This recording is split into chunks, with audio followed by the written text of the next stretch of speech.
Hello and welcome to another edition of Impact Stories, which is dedicated to celebrating academic mentors. This program is running on AAU TV, and I am the host of the program. My name is Ransford Bekoe. Follow the discussions on the dedicated website and also on the social media handles on the screen. I am here in Accra to talk to an agriculturist who is also a forest and horticultural specialist at the University of Ghana. But we are going on a short break, and when we come back, I will introduce the guest.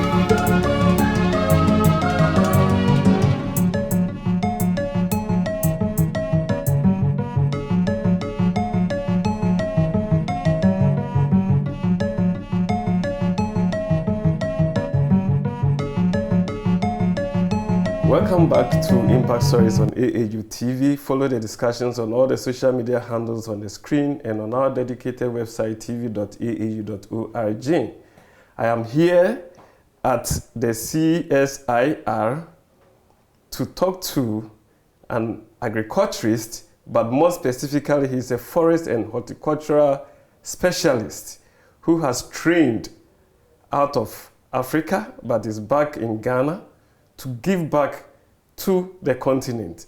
He's no other person but Professor Samuel Adjei-Nsiah. Welcome to Impact Stories, Prof. Thank you, sir. How are you doing? I'm doing very well. Great.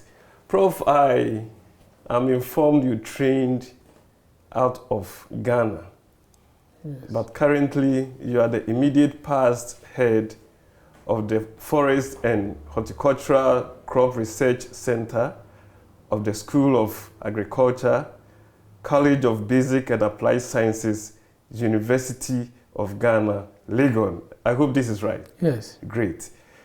Before we delve deeper into what you do here, can you give us a little bit about your beginnings? A little bit about your beginnings. Okay. I was born about 56 years ago at Barkesi in Ashanti region of Ghana, where I also had my primary school education. Okay. In 1979, I wrote common entrance examination and passed and began my secondary school education at the Konongo Odumase Secondary School at Odumase, near Konongo, in Asante Achim Central District of the Ashanti region of Ghana.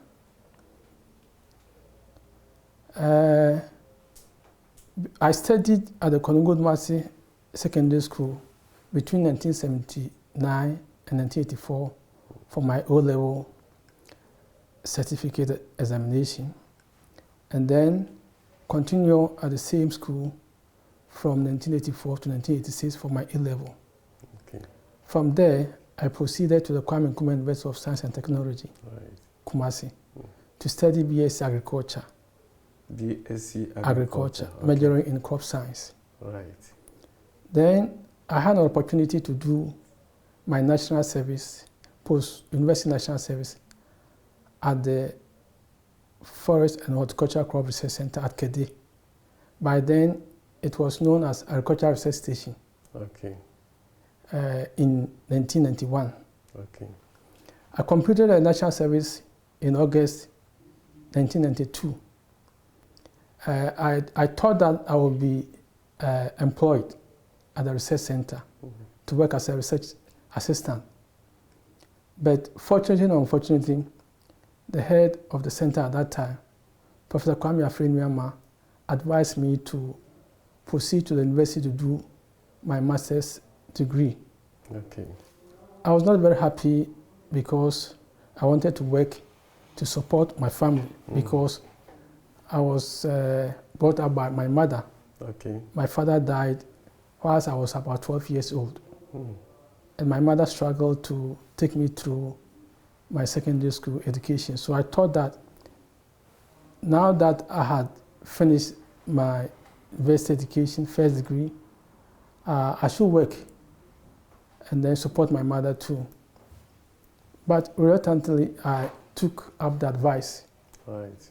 and bought a form And then I got admission in 1992, September, and started my Master of Philosophy degree in agriculture, majoring in crop science again. Okay, but before you proceed, you've made some very interesting revelations talking about your mother raising you at the age of 12 and thereabout. Yeah. How many were you in the family? We were 6 boys.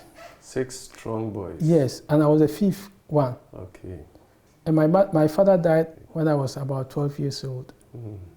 And even though my mother had never been to school, he had a strong interest in education.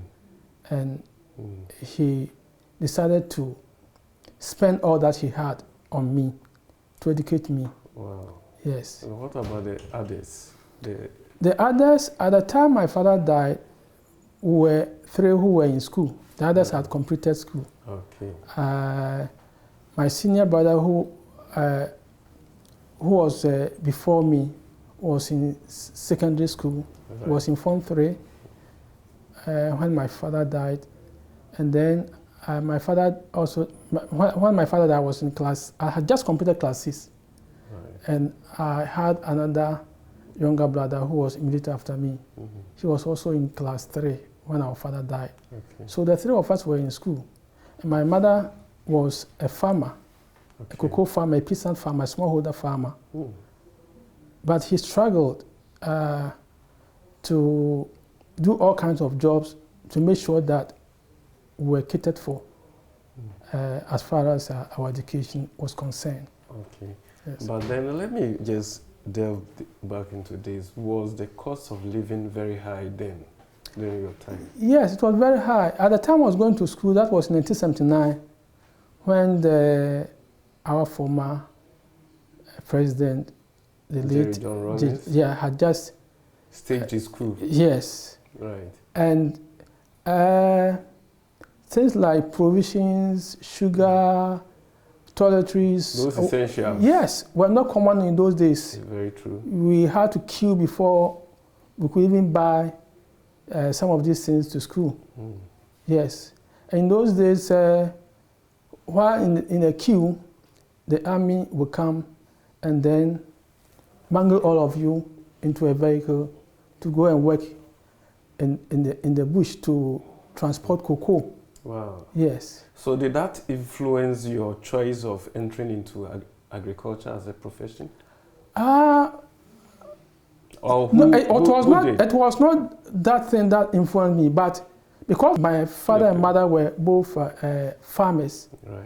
And when I started school, my father had died and I was staying with my mother, and he was a farmer, and all the time I had to accompany her to farm. So I developed interest in agriculture right from my infancy. Okay. Yes. Okay. So that informed me of my choice of agriculture as a subject for study at the university. Okay. In fact, when I entered secondary school, I did science. My main aim was to proceed to the university to do agricultural science. Right. Yes. Okay. So in secondary school, were you in any leadership position? And also, did any person mentor you as you wanted to do agricultural science? Because there were other options. There were the general arts and the business programs. Yes. Nobody mentored me as such, but I was looking up to others who had done agriculture. Okay. And were in the research institute, doing research and promoting agricultural production in the country. So at that time, not many people were doing agriculture at the university. Okay. People like doing medicine, pharmacy, and other sciences, but not agriculture. And even when I completed my sixth form and I wanted to go to university, people advised me to go and do pharmacy. But that was not my interest. Okay. I wanted to do agriculture. So after sixth form, I proceeded to Kwame Nkrumah University of Science and Technology to do agriculture. Right. Yes. Okay, so at the university, what was the course duration? 3 years? At that time, we were doing agriculture at Kwame Nkrumah University of Science and Technology for 4 years. Okay. But at Legon, it was 3 years. Okay, but you opted for yes. Kwame Nkrumah University? Yes. Right. Not because the agri there was better than that of Legon, but because it was closer. Proximity to you. Yes. You were still living at the Barikesi? Yes. Oh, okay. Yes, and at any time I could go home. And also when I was at the university, because my mother was the one who was taking care of me, during the holidays I would go home and then farm. Okay. Yes. Before then I had done my national service with the Ministry of Food and Agriculture. The post sixth form national service. Right. So I also developed interest in farming, okay. Particularly maize. So during the holidays, I'll farm maize, and then when I harvest the proceeds, I'll store it for some time, and then sell, and use part of the money to buy things that I needed for school. You were in those days, entrepreneurial. Yes, in those days we were not paying fees. Okay. Yes, even when I started the university. During the first year, we were even being fed by the university. 3 times a day. 3 square meals a day, and it was good. It was good. It should be good. And it was after the first year that they introduced the SNIT loan. Okay. Yes. So I applied for the SNIT loan. At that time, I think it was 50,000 cedis, not present day 50,000 cedis. The old 50,000 cedis. It will be about like 50 pesos today. No. Yes. Okay. But it was good money. It was good money. Yes. Okay. At that time. Okay. So during the holidays, I'll go and then farm maize, and then sell, and then use it to buy some essentials. Yes. Okay. And also while I was in school, after getting the loan, the 50,000 loan, I will also use the proceeds from the sales of my produce to also support my living at the university. But were you buying textbooks? Yeah, we're buying textbooks. Okay. Yes, we're buying textbooks. We're also, from the second year going, we're buying our own food. Yes. Yeah, because of the loan scheme. Yes. Okay. The only thing that we're not paying for was accommodation and tuition. Right. Yes. Okay, let me ask. You said Legon was doing a 3-year program, yes, and Kwame Nkrumah was doing a 4-year program. Yes. In terms of the pedagogical approach, was there some kind of internship at KNUST that made you do 4 years? Yes. First year, long vacation, we will do vacation training at the university. Then the second year, they will take us around to tour all the agricultural facilities in the country. And in the final year, they will attach us to institutions to do attachment. Okay. Yes. But I think that was not the reason why it was 4 years. 4 years. Yes. At that time, we're having the semester system at Kwame Nkrumah University of Science and Technology, whilst Legon was following the term system. Yes. Right. The 3 terms. We're having 2 academic semesters. Yes. Right. I see the difference. Yeah. So you proceeded from Kwame Nkrumah University. You did your post-degree national service. Yeah. And yes. And then you were advised to do your masters. Yes. Okay. So what happened? So I went to University of Ghana Legon School of Agriculture. Okay. To do MPhil in crop science. Right.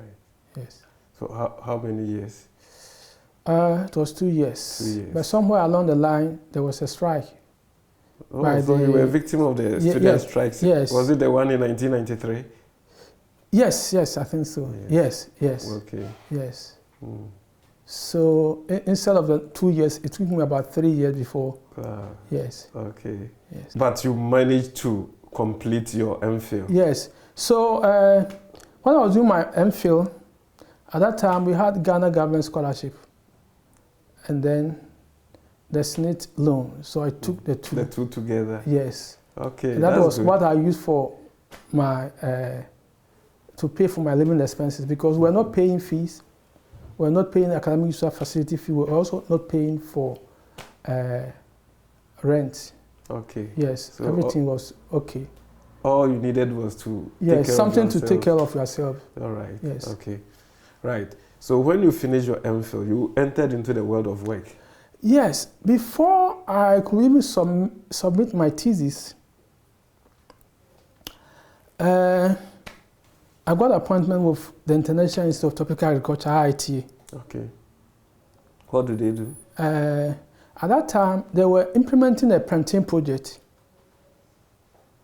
in Ghana, in West Africa. It was called West African Plantain Project. Okay. And they were looking for an agronomist. And they advertised in the newspapers for about 6 months. For a position? Yes, an agronomist with MPhil degree. Okay. Yes, but at that time, an agronomist, a plantain agronomist, yes, who has MPhil degree.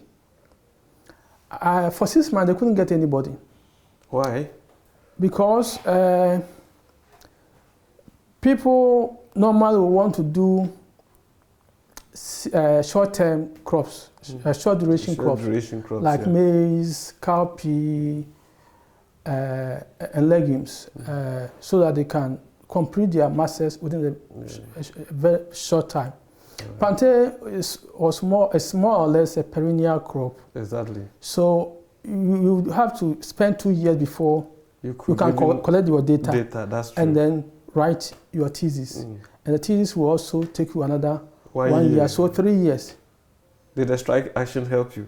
Yeah, somehow. Okay. So I used about 3 years to do the field work to get my complete data. So you did the field work on plantain? Yes. I did 1 year coursework, and then did 2 year field work. Right. And that was 3 years. So in those days, only few people do 3 years. Yes. 3 years yeah, masters. because you want to do 2 years and then be done with it. Yes, and go and look for a job to do. Yeah. And looking at you from, your background, you should have quickly finished and then gone back. Yes, but now you have a passion. Yes, so I decided to do it. 3 years, I was still collecting data and writing my thesis. But before I could even submit my thesis, they advertised this position. People asked me to apply. I said, no, I haven't finished my thesis, so I won't apply. So when they couldn't get anybody, then the principal collaborator of the project, Professor Kwame Afreniama, suggested to the project coordinator to contact me to see if I could help. So I was in the field one day collecting data when the project coordinator came to the field. He was a German lady, and he came and talked to me. He was interviewing me, and I didn't know. Just the informal discussion was an interview? Yes, it was an interview, but I didn't know. Right. So when he finished, then she told me why he came there. At that time, they had started the project, and they were looking for, he was looking for somebody to assist him, research associate. Right. So I told her that, yes, I'm interested, but you are still a student? Yeah, I'm still a student, so I will not be able to take up the position. So she begged, she said, oh, okay, if you won't take the position, fine, but I have some staff here, and I'm traveling, so I'll give you short-term contract to supervise them till I come back. Wow. So I said, okay, yes, I will do that. So that was in 1994 or so. Right. So I took up a short-term appointment for about 3 months. When he came back, he was satisfied with the work I had done. Wow, so then he said, oh, then I want to give you a permanent appointment. So I said, okay. So I accepted the appointment and then worked with her whilst I was putting things in place to submit my thesis. So I submitted my thesis. Then I started working with the project. The project ran for about 5 years, till 1999. Okay. So when the project ended in 1999, then I applied to the university, and I was appointed as a research fellow at the center, and the Agricultural Research Station at that time, which is now the Forest and Horticultural Research Center. Yes. Okay, we'll go on a short break, and when we come back, we're going to explore your adventures at the university and whether you have left the university. This is AAU Impact Stories, which is streaming on AAU TV, and I'm talking to Professor Adjei-Nsiah, who is an agronomist, and he's done so much. He has actually traversed from a poor farmer's son into a very big and celebrated agronomist. Stay tuned.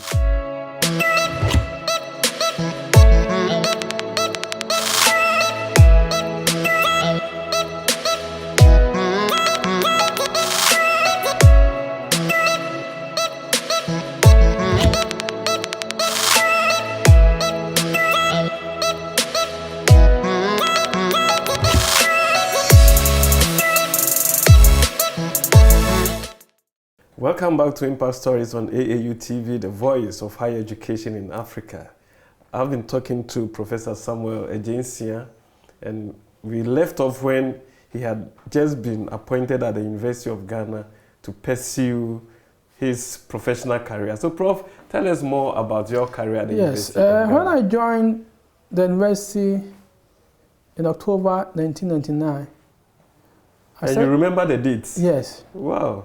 1st October 1999. Okay. I started looking for scholarship to go and do my PhD outside Ghana. So in 2002, January, I got a scholarship from the Netherlands government to pursue a 4-year PhD program at the Wageningen University in the Netherlands. At that time, it was an agricultural university. Okay. Yes. And the program I joined was called Convergence of Sciences. That means converging both social and then biological science or technical science. Okay. Now, my background was a technical science. Or biological scientist, an agronomist. But this time around, I had to combine it with social science and extension. Okay. And I was supposed to look at how farmers' practices are influenced by social issues. Right. Yes. It all started when a team of scientists from the University of Ghana went to do research in the Forest Savannah Transitional Zone in Wenchi. Okay. In Ghana. Yes. During the interaction, the farmers told them that soil fertility decline was a major constraint. And therefore, what they do to overcome that constraint was to use cassava to regenerate the soil. The soil. Wow. That is when the soil, the fertility of the soil reduces. Then they will crop the land to cassava. And then after 16 months, they will harvest the cassava. And by the time they harvested the cassava, the soil would have improved. This is indigenous knowledge. Indigenous knowledge, but it was it conflicted with scientific belief. Right. Because according to science, cassava is a heavy feeder, and it's one of the crops that feeds heavily on the soil. So by the time you harvest the cassava, there will be nothing left in the soil to grow other crops. So they said that then I should take it up and investigate and find out why that was so. I went to the university I interacted with some of the professors in the university. During one of our meetings, one person said that, no, this can never be true. Because we all know that cassava is a heavy feeder. Right. And it extracts a lot of nutrients from the soil. So how can it regenerate soil fertility?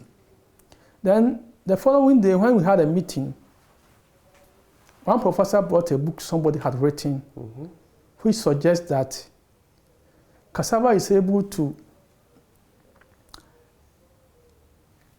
feed deeper into the soil and bring up nutrients that have been leached out of the root zone onto the surface of the soil through later falls when the leaves fall. Yes. Right. That's interesting. Yes. So when you plant any other crop, the crop will benefit. Okay. So they say, then this is worth investigating. Exactly. So that the essence of research. Yes. So that was the beginning of my PhD study. But because it was an indigenous knowledge, I had to study the cropping system of the farmers to be able to understand very well what they do and the reason they do that. So I did some social science courses for 6 months at the Legon University. Okay. So I stayed with the social. I stayed with the social science group of the university, and then did some courses in social science. Okay. To study human behavior. Yeah, human behavior and other things, okay. and extension methodology, and how to work with farmers and other things. Right. So I didn't do any agronomic work but just the social sciences. Social science. So I came back to Ghana. I went to Wanchi. Then I work in 3 communities: Droboso, Esuano, and Biposo. There are 3 adjoining communities. Right. I stayed there for 4 years. You stayed in the community for 4 years. No, Prof, but your PhD was supposed to be for 4 years. So I stayed there for 3.5 years. Right. Yes. So I was studying how they were doing their work, their farming activities. Okay. And I will interview them. Sometimes I will interview them without they knowing it, that I was interviewing them. Sometimes I will go to the community, they will invite me to come and eat. I will eat with them, and in the course of eating, I will converse with them. And then I was trying to understand what they were doing. And they will give me any information that I will need, without them knowing what the information they were giving to me. Wow. So every 3 months, I'll organize a stakeholder meeting and invite them. Yes, and invite other stakeholders in the agricultural value chain, farmers, buyers, and other things. And then I will narrate whatever I learned from the community to them. And sometimes the community members will be surprised. Some of the information they have divulged to me without knowing it. Wow. Yes. That's interesting. Yes. So after staying there for about 3.5 years, I had collected all my data. I carried out research with them on their own fields and developed several technologies with them. Wow. Technology that will enable them to improve their soil fertility. Sure. And there were a lot of land tenure issues that also prevent some section of the community from also practicing some of the technologies that you advance with. My studies also delve into land tenure issues. So at the end of my 4 years, I went back to Legon University to write my thesis for 6 months. Okay. So I came back and then graduated. Okay. So it means that I didn't even have time to learn the language. No. It was an international university. Okay. They were also learning English, so they will not even teach you their language. They will also want to learn from you. Yes, from you, the English language. Because I was going to ask you, how do you say, how are you? I don't know. Okay. So, Right. yes. So when I came back, was Legon ready for you? yes, it was. The Legon was ready for me. But when I was doing the PhD, a lot of people didn't understand the program very well. People were saying that you are a trained agronomist. But what you went there to do was more or less extension. So how can you fit into the system here? Again.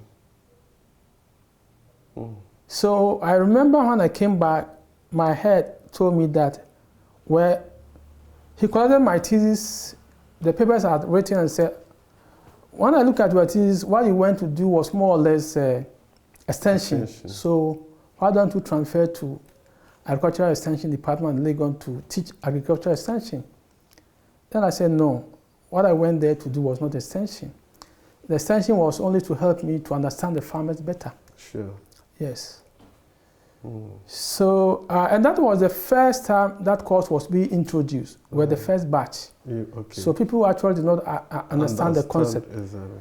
But we had a second phase of the project where we trained more students. Okay. In fact, the first phase of the program was being implemented by 3 countries.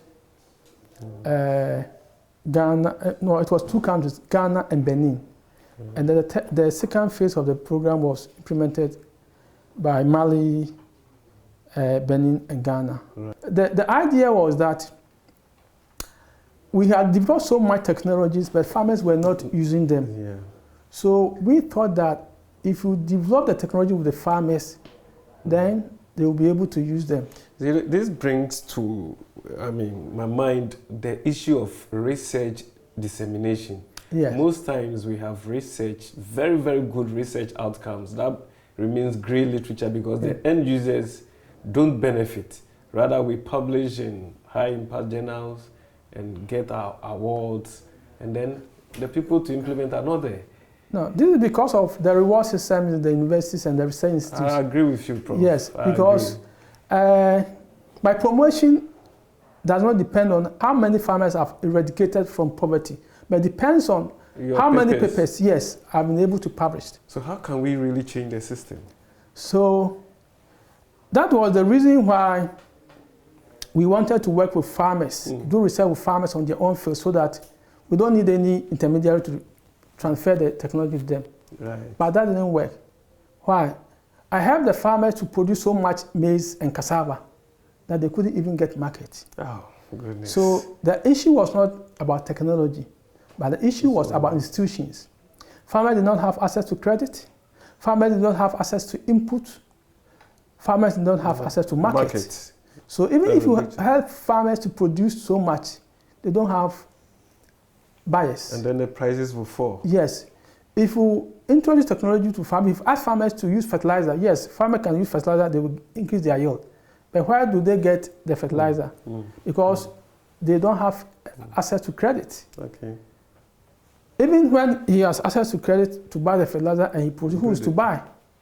The storage systems had failed. Yes. Right. So this thing also did not work. So in the second phase, then we decided to look at, to tackle institutional challenges. From lessons learned. Yes. Okay, that's fine. So in the next phase, we tried to work with farmers, all the stakeholders, to solve farmers' problems.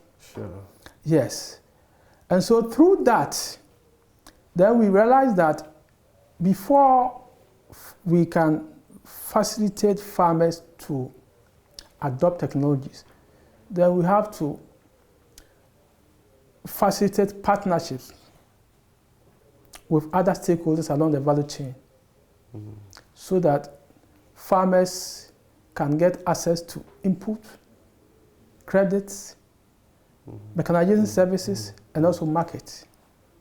So now we are talking about innovation system. We are talking about value chain concepts. We are talking about PPP. Yes. So from there, all the projects that have been running, we try to use those all the concepts. stakeholders, Yes, concepts. So we've been facilitating partnerships around access to credit, input and output market, finances, mechanization, and all those things, to enable farmers to actually adopt innovations or adopt technologies. So technology is not an innovation until all the other components are also in place. Okay, I agree. Well, with this marvelous, you've intervened so well. Did you even provide some consultancies to other institutions, maybe within or out of Ghana? Yes. You did? Yes. You did. Okay. I've consulted for FAO. Right, that's a big one. Yes. I also consulted for IITA on several occasions. I've also consulted for Wageningen University. Oh, yes. Your alma mater. Yes. I've also consulted for Ministry of Food and Agriculture, Ghana, and also USAID. So can you count your publications? Oh, I have about over 60 journal articles. Wow. Yes. Wow. That's marvelous. Any awards, special awards? These are the 2 awards that I've received from the International Institute of Tropical Agriculture when I implemented one of their projects called End to Africa. Yes.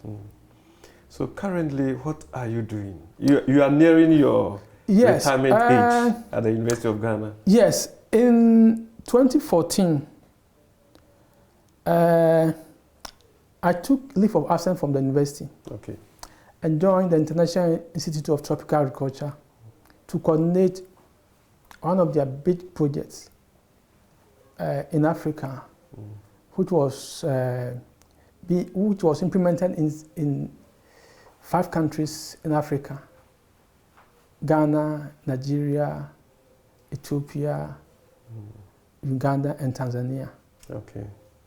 So when I was about to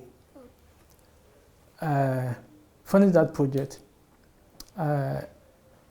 we developed a concept note and we submitted to NORAD. Yes. The Norwegians. Yes.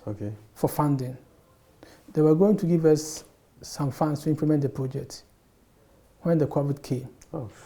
So just last year, they asked us to submit, resubmit the concept note. And we submitted, they gave us some funds to implement the project on soybean. Now soybean has become a cash crop in northern Ghana. And it's now an export crop. It's a major ingredient in the preparation of animal feed, including poultry feed. And it's as a result of lack of inadequate soybean and maize that the poultry industry is almost collapsing now. So we are facilitating partnerships among the actors along the value chain to stay up production so that we can get some for our industries and also export some. So that's currently the work. So more importantly, local consumption. Yes.